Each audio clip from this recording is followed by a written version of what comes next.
And good evening. It's November 30th, 2023. And we're continuing our discussions on The Chosen, created by Dallas Jenkins. And tonight, we're going to be exploring season 3, episodes 4 and 5. That was clean. Remember, that was a two-parter. And this is part 3 of our episodes. So, during this series, my dad, John Warren, my brother, Jim Warren, of course, myself, we're going to be having a conversation. And we're reflecting on things that have impacted us along our way. So, welcome to the Sons of the Father on the Dusty Feet.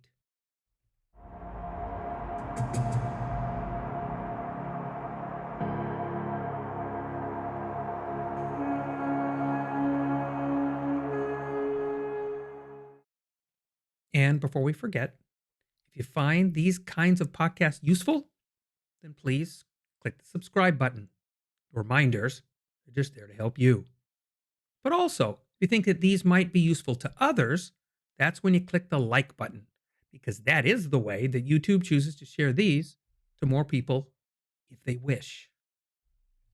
So we're on clean, part 3, okay? And we've yet to discuss 2 major events in these 2 episodes that we hope to talk about tonight. The healing or the raising of the dead of the daughter of Jairus, and the healing of the woman with the issuance of blood. There's a lot to discuss here.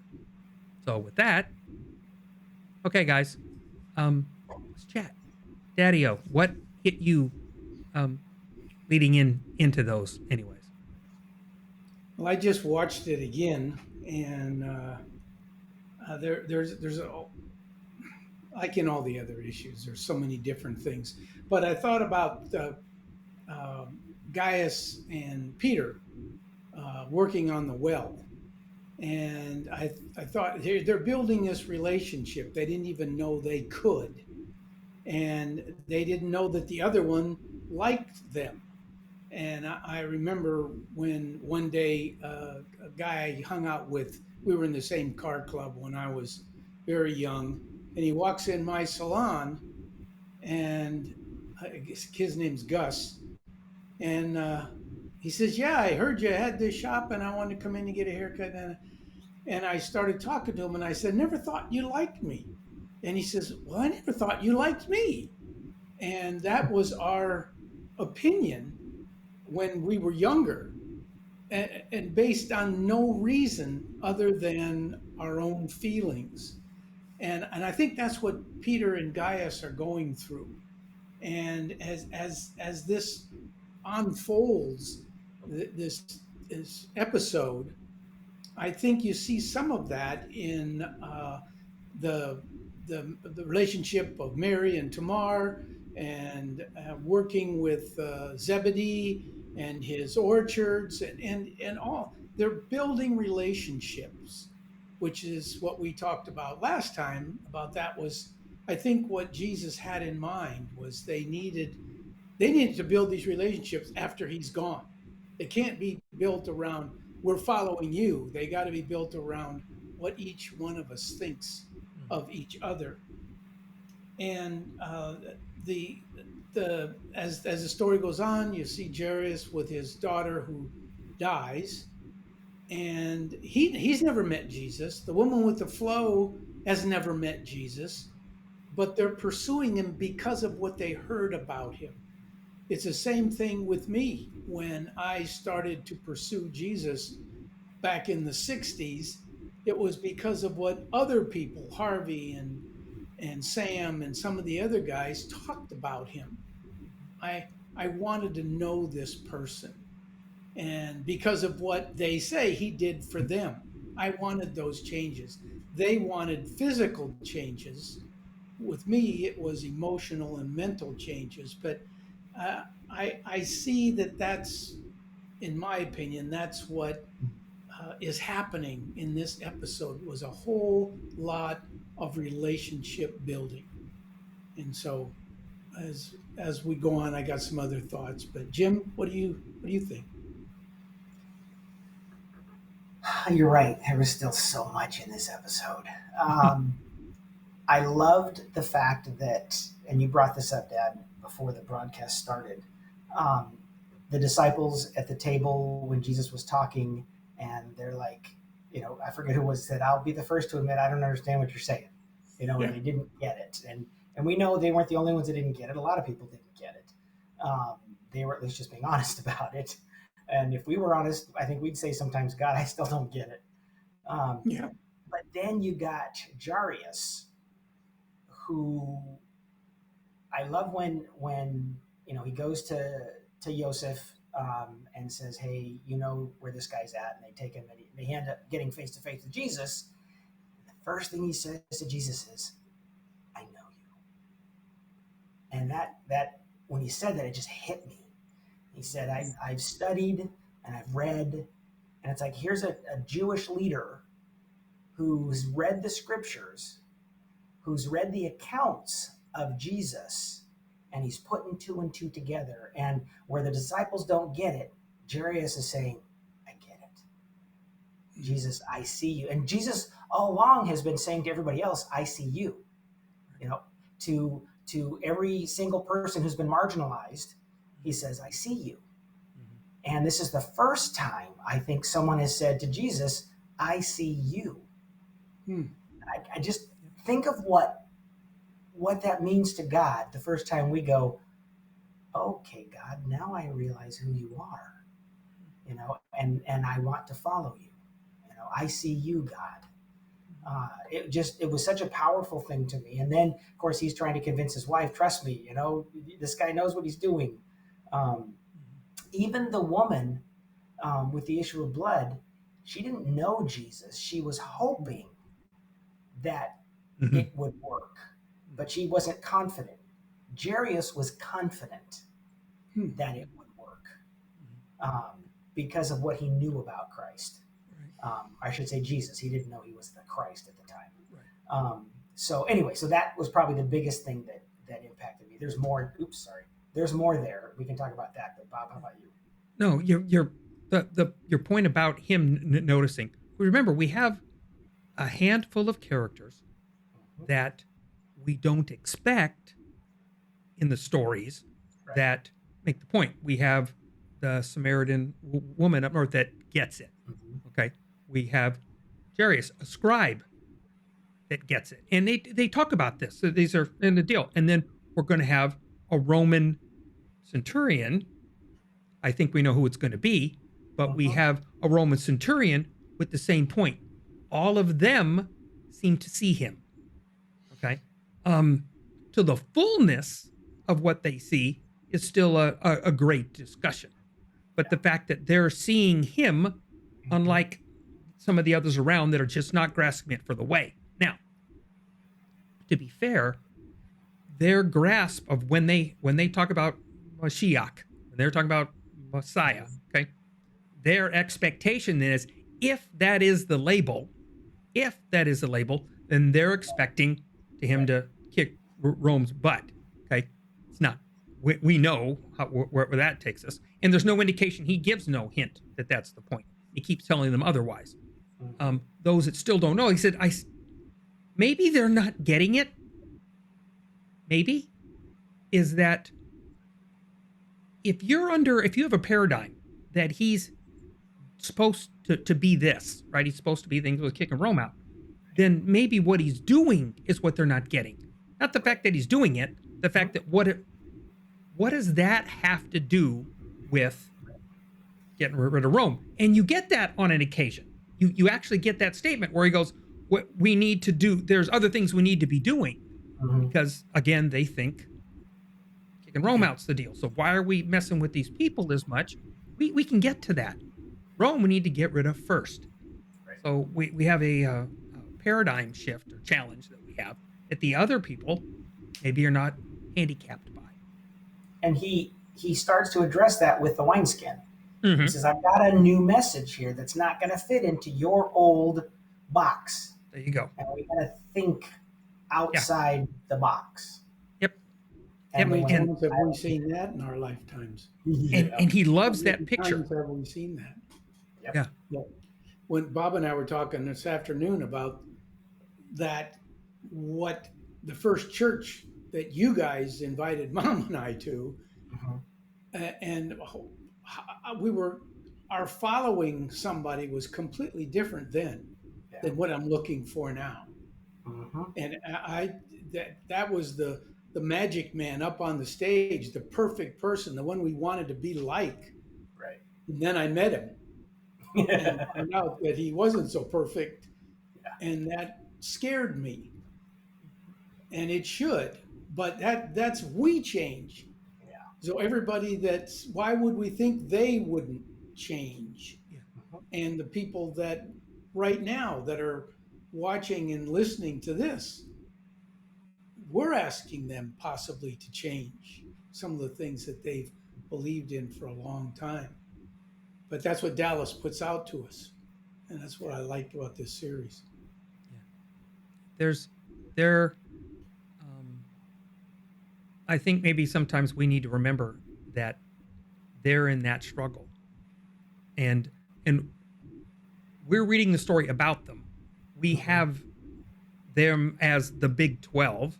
We name places and churches and things over them, which I Mm-hmm. think if they could, they'd come and thump us in the middle of the forehead, and go, "What are you thinking? Why would you, Paul?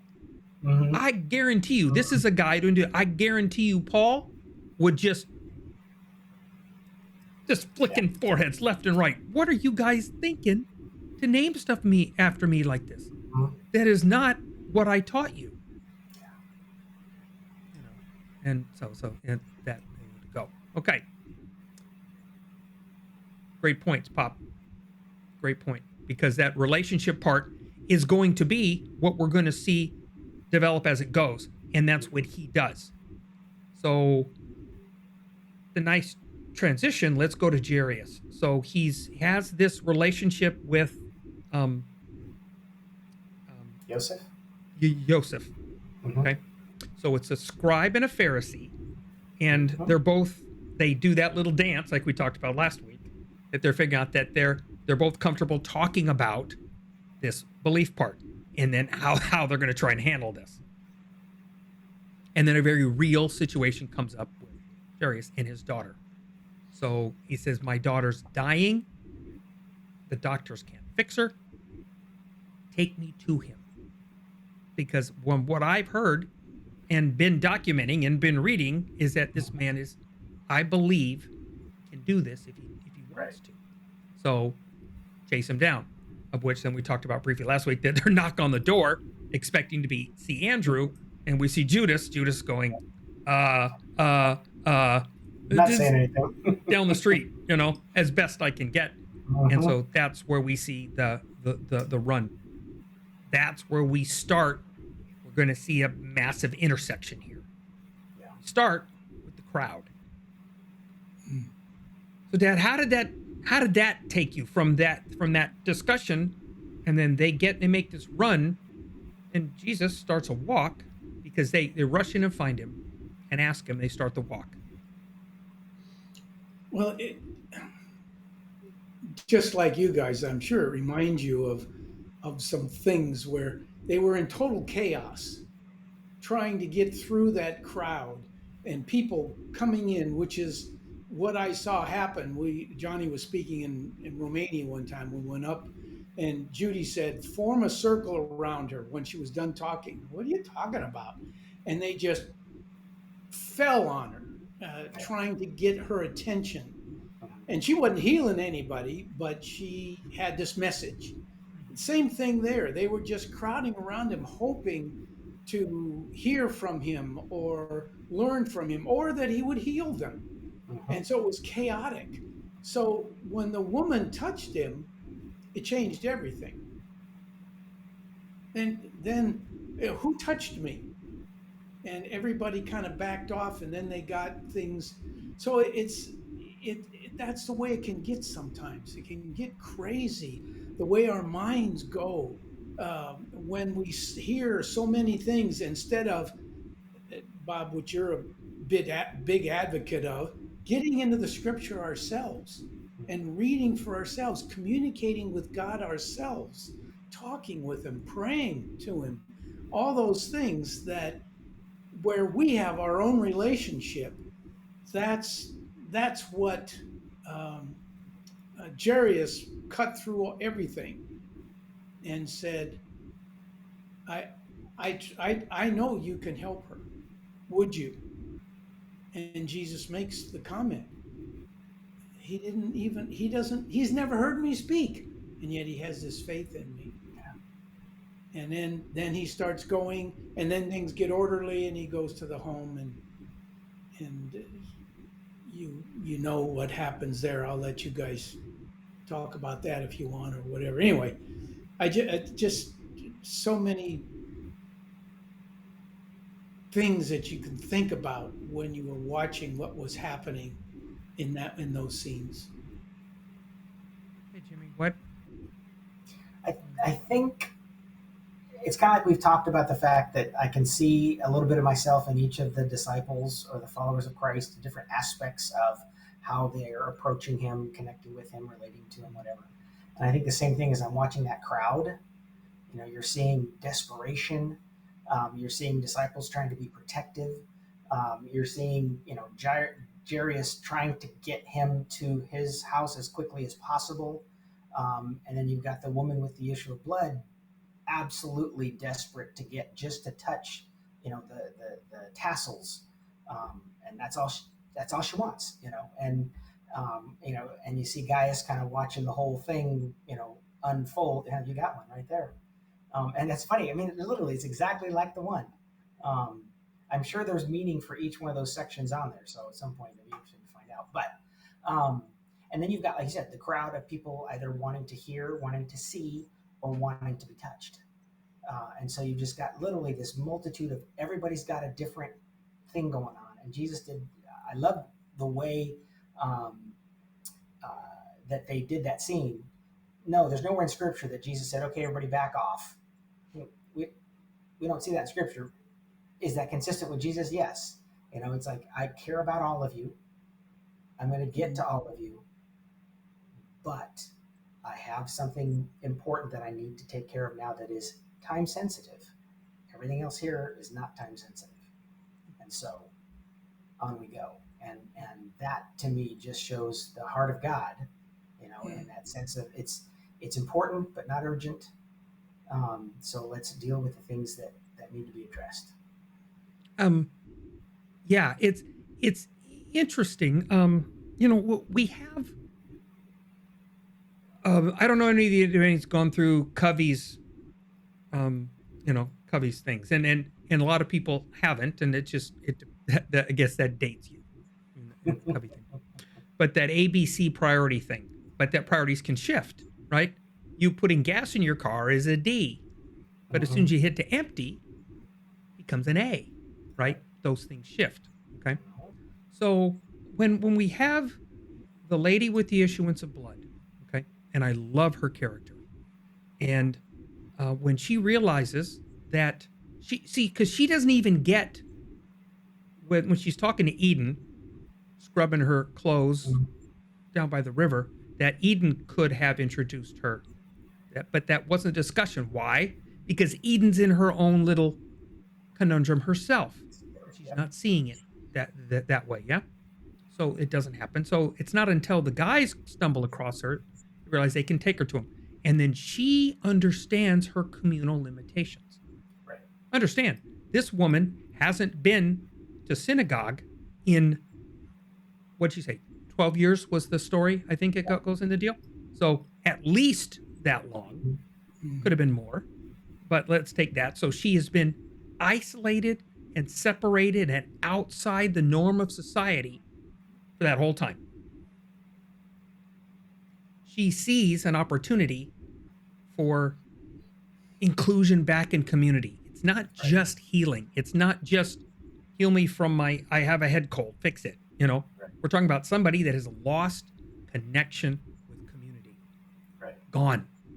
And she wants it desperately. You can see it with her. You can see her when she's trying to do her interactions, when she takes and picking up people's clothes to go wash. She's trying. So she gets there and she sees him and she realizes, and in her head, she's mentioned the whole time, if I can just do that, I know that'll be enough. I have to get that close. That'll be enough. And so then in that chaos, Dad, which was perfect, we're in this chaos moment and everybody's going, and all of a sudden somebody recognizes her and says, she can't be there. So she realizes that's it. The cat's out of the bag. Everybody's going to start screaming at me. I can't have this. So she bolts. She bolts, takes it, gets into it, grabs. And then we have this dramatic scene where he pauses and it makes him stumble. And he says, who did it? Nobody wants to admit, right? Nobody's saying anything to that deal. And Peter goes, everybody's been touching you. We're in a big crowd. You might want to elucidate here. Give us a little more info on who's going to go. It's going, somebody touched me. And then she feels it, but there's still a fear because she hesitates. And she says, it was me.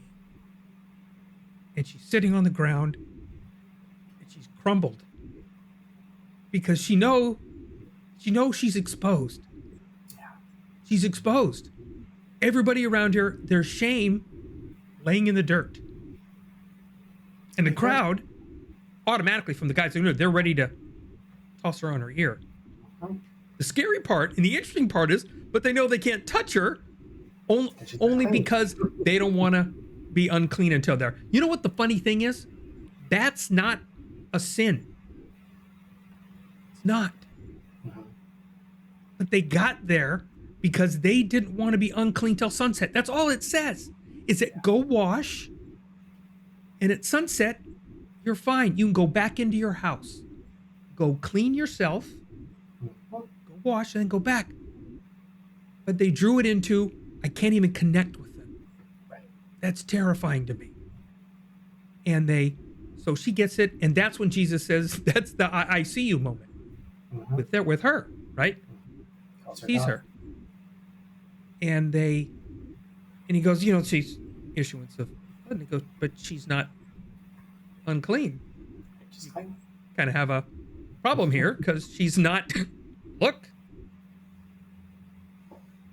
And then her simple plea after this just, can I have a knife? Cut the rope. And then we get to see that later in the scene. We'll wrap with that. It's such a desperate scene. It's such a desperate moment for this lady to do and to risk everything in that crowd to be that. And he reminds her, it's not this. Right. He said, you did, and she said, it's all you to do. He said, but it's not in this. It never has been in this. This is an identifier, a reminder. That's its purpose. He said, but you have your faith has done it. And she gets that. And that's the moment. Then everybody's shocked by that. Then that's when Jesus, in that moment of stop, grabs control. Dad hits that point. Okay, I'll get to you all. I need to get to where I'm going to go in this pause. Then we go on to Jairus. Okay, so we're walking down the street, gets to Jairus, he hits the door. What do we hear? Yeah, the wailing, the flutes, the flutes, and the wailing. That's traditional. Okay, it's something that had come up. Jesus doesn't care about that. He's not saying that's evil, that's bad, that's not the deal. He said, it's not serving a purpose here because that's not the problem. It is interesting.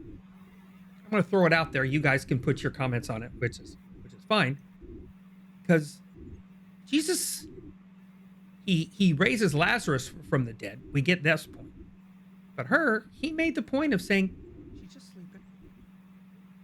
Interesting thoughts, but he tells her, wake up,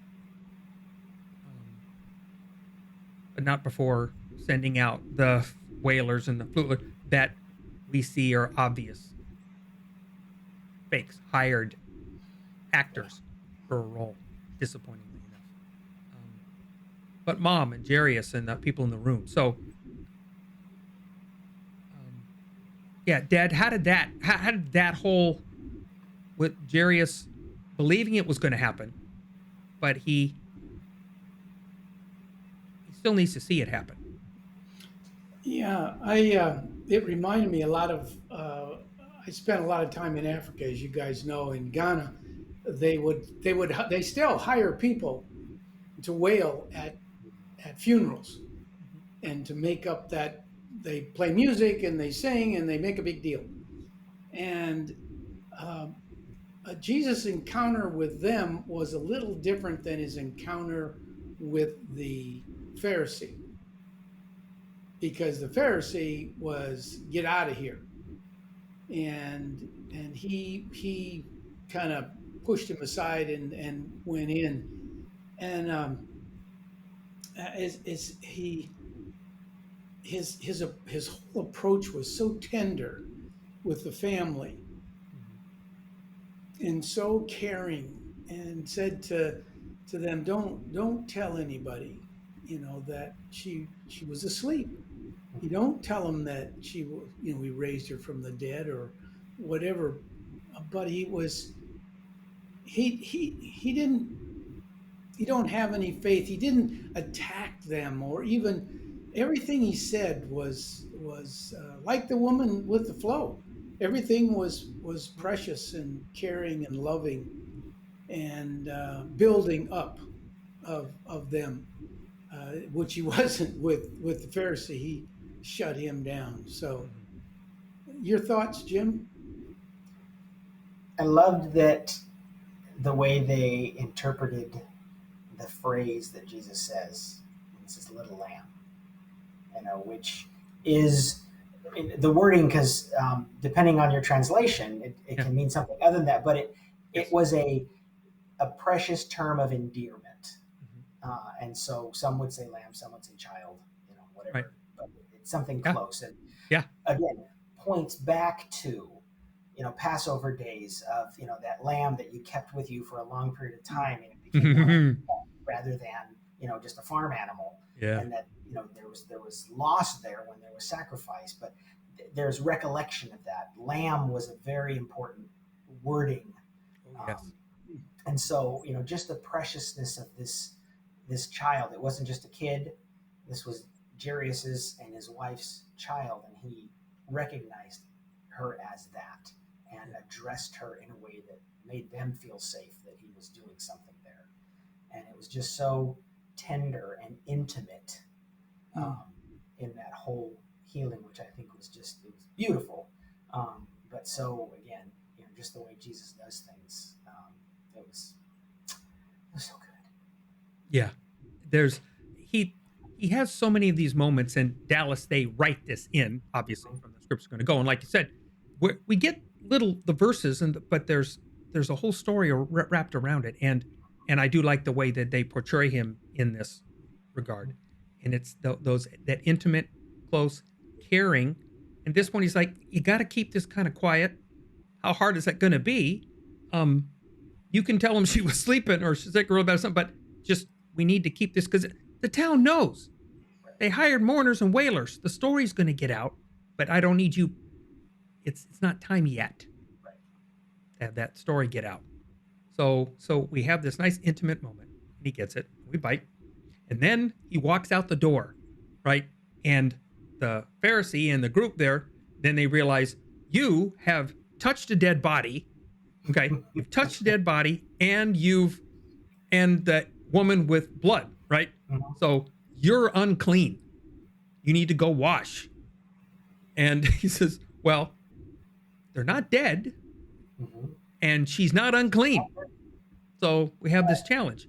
But instead of doing the well, it's not da da da, so I'm not going to do it. I'll just flaunt that. Mhm. What's he do? This is how Says we'll I'll wrap go. this up. Mhm. He wanders down, grabs his posse, and wanders down to the lake. Okay, which would be the Jordan there, Right. and he wanders there, wanders down too. They're not the Jordan. It probably is fun for yeah, no, maybe the Jordan, and he hits the deal. And as we get there, just before we have the scene with the woman and what she's doing with the knife, and Jimmy, like you said, cutting off the rope. that rope again speaks volumes Yeah. of being bound, being, Mhm. you know, just repressed, being everything that goes with that. She cuts herself to freedom, and then she sits in the water, just bathing and cleaning and realizing this is I'm going to be clean when I get out. Mhm. It's not just scrubbing at the rocks with the blood off the clothes. It's I'm going to be clean when I get out. And then who shows up? Jesus is like, Jesus. no, no, it's okay. Don't want to waste your party or anything like that. Da, da, da. And he said, no, I'm just, I know they told me to clean. I just want to Go take a swimming. swim. Yeah. I just want to take a swim. And they all jump in and Yeah. Have play. fun. And Yeah. did you ever think that Jesus would play in the river, water lake? This is not the picture. You know, I love these pictures that we get with this, like playing games we saw with Mhm. the guys, Lazarus and the Right. guys there. Mhm. The hacky sack. They're playing games and getting wet and just loving life. Yeah. And yeah, it says go wash. So they're splashing around the water. They're doing it. You can do this, and not that. And I loved, but that's a scene to me. That was one of those. Yeah. Okay, I'm doing it, but there's more to it, and I'm going to do community while I'm there. What do you think of that? Yep. Well, I love that scene and the whole, and that's what, because they said some of the disciples were probably teenagers. That's what teenagers do. Mm, They go play yeah. if they're given the opportunity. And when he went in, that gave them all opportunity. And they climbing on each other's shoulders and doing what young guys do. And the ladies are up there looking at him going, Boys will be boys. Boys will boys, be boys. exactly. That's exactly what I Yep. thought when I was watching it. I said, boys Mhm. will be boys. Yeah. And the sad part is that they didn't have the freedom. Today, the girls would be in there doing the crazy things, diving in the water and everything, right along with the guys. But then they didn't have that freedom, and it probably never entered their minds. They looked at them and they thought that's just, I don't know. I don't think it was, oh, those boys. It was those Yeah. guys in there with Jesus. This is life is good. So that's what I got out of it. Jimmy? Yeah. I think I saw for the woman, it was probably the first time she was able to go into the water just for fun. And Oh, it yeah, wasn't her. like every time she went to the water, it had to be a ritual cleaning. Water Yep. was for her the only way she could get back to work, not even community. It was work because she had to go grab clothes and wash them and whatnot, and sitting at the water washing clothes. But this was I just get to go enjoy the water, you know. And then, like you said, Bob, what Jesus did was, yeah, I'll do what you say I need to do, which is go clean, but I'm gonna have fun doing it, you know. And it's like communion to me. We separate it into a thing where you take water and grape juice now, rather than let's make it a meal, you know, and enjoy the whole experience rather than isolate it out into this thing. You know, and when you go do your cleaning, you know, go enjoy the swimming while you're at it. God's not making you have a terrible life. It's like we talked earlier before the broadcast of the rules gave us the boundaries for freedom kind of thing. And that doesn't mean we have to stick to the limitations, but enjoy the fullness of what God intended for us. And Jesus was doing that with the disciples, and that was a great thing to see. Yeah. And so that's what we get to see with the end of this. And the only, not hitch, not caveat, it's more of a thing to notice as the camera pans is that, and we're going to get to these in the scenes coming up because that'll be the fun one and we'll segue from there. But that what we flash to Eden, she's Yeah, standing there yeah, and she's not having the same feelings that the rest of them are. right. And we're going to get to address that. That's a nice thing about the time of these wonderful stories. So, Yep. we have healings. We have some wonderful things to go. We'll get this. We'll catch on to the next episode, y'all. At theDustyFeet.com. In there we have these all of the source videos linked with these vids so that you can click on that link directly, take you right to the chosen spaces, and you can see these also. Thanks for with us tonight, guys. Great chat as always, and we'll see you next time on our Sons of the Father on the Dusty Feet. Okay.